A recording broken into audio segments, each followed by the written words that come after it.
Matthew. Welcome back. In this episode, we head out after a quiet night in Cape Lego and enter the Saguenay-St. Lawrence Marine Park, eventually finding ourselves in a boiling river on our final approach to Tadoussac.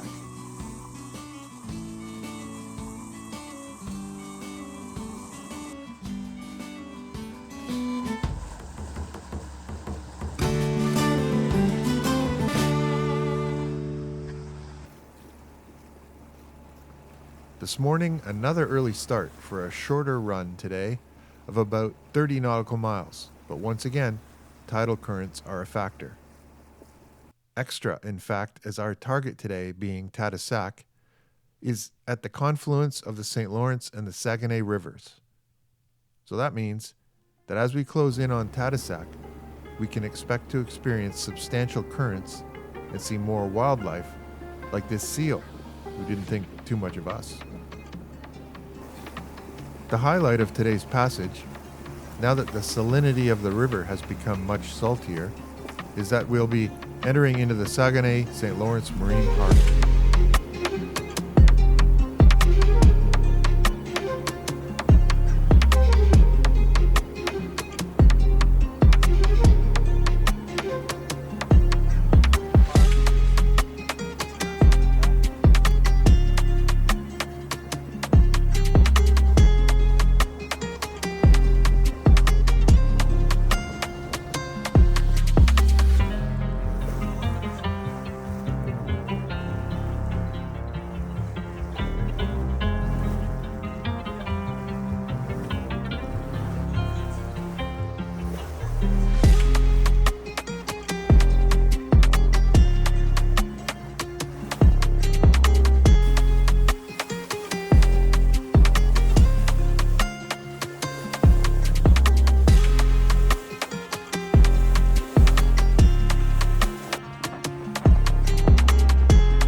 It's the first park in all of Canada to protect a purely marine environment. It covers a surface area of 1,245 square kilometers. The region surrounding the park is an important part of the history of Canada, being one of the first points of contact between Indigenous peoples and European explorers.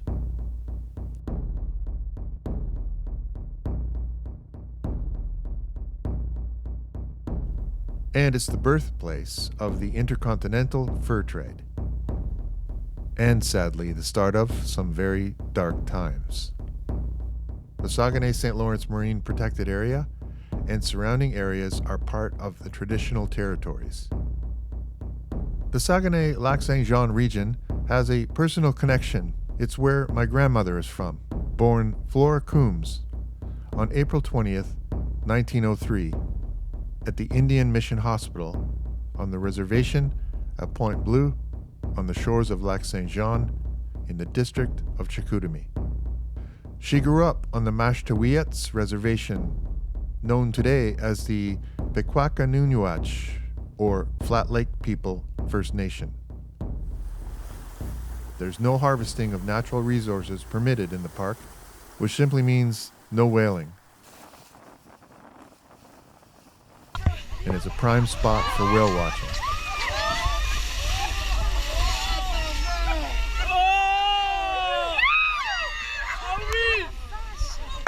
In particular, the area is known for its beluga whale population, one of which I was able to get a shot of.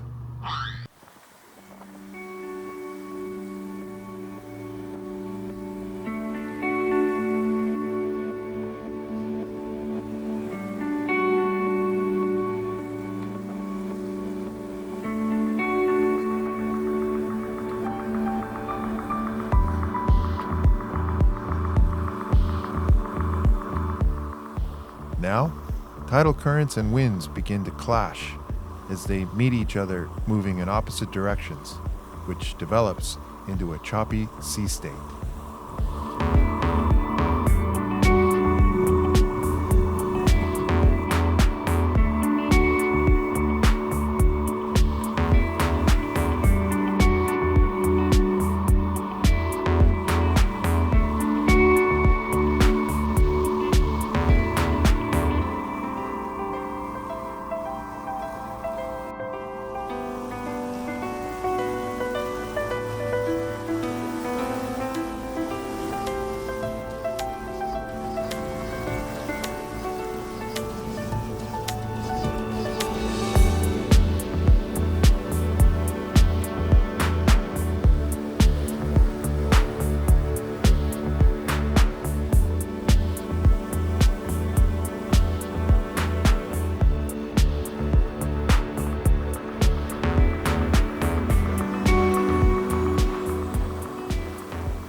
With Tadoussac, Quebec now in sight, we hit our target at the mouth of the Saguenay River, on time at slack tide.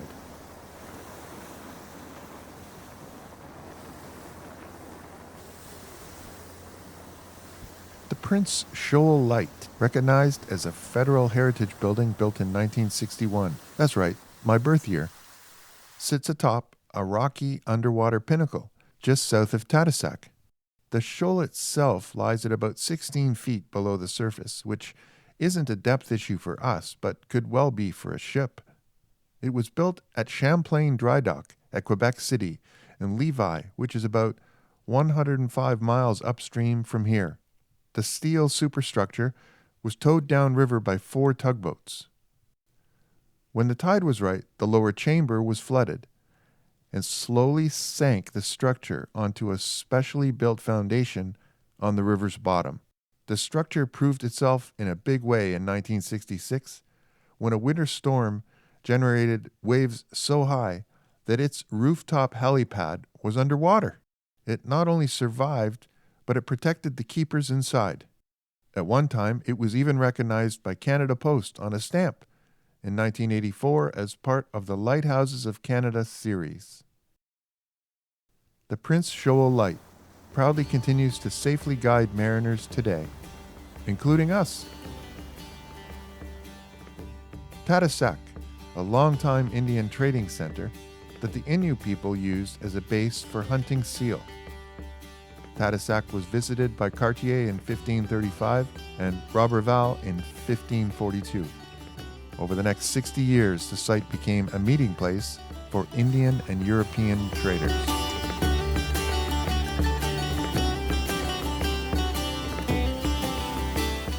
A boiling river of multi-directional currents welcomes us into Tadoussac.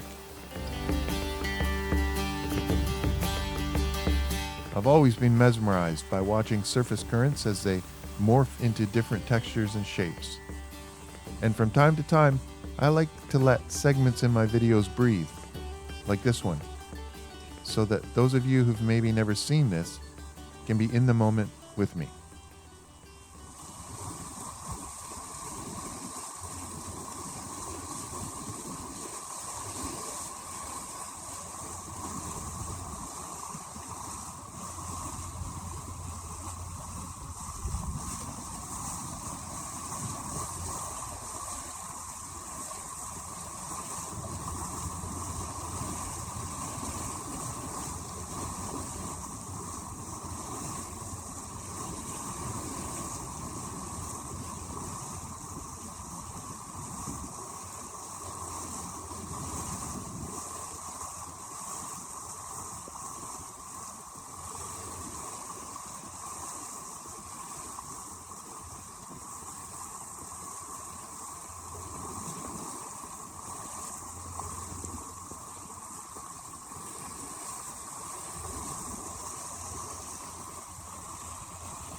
Okay, well, we made her to Tadoussac, eh? But we have a dilemma. There's no ice. No ice in the marina. No ice in the cooler. But Johnny's got a fix. Buddy shredded his, the guy with the spinnaker is coming in right behind that boat right now, and it's shredded, hanging. Well, I can't help everybody. You can't help everybody. No. We have no ice, so we have cold cans lemon lime soda. So Matt, you take a sip out of that? Did you? Done. Okay. And you take the bottle of rum, like it is. And you pour that in there. Like that. There you go. Now you got your rum and soda ready to go. Sure. Oh, there's gotta be a name for this. We don't have one yet, but we'll come up with it. Uh, Rum and soda all about. How about a redneck tumbler? Redneck tumbler. All right. Redneck tumbler. Tomorrow we leave the north shore of the St. Lawrence for the south shore and arrive into Rimouski, Quebec. Captain Matt here. Thanks for watching, everyone, and be sure to like and subscribe to my channel to get notifications on the many episodes yet to come on our expedition to Cape Breton Island.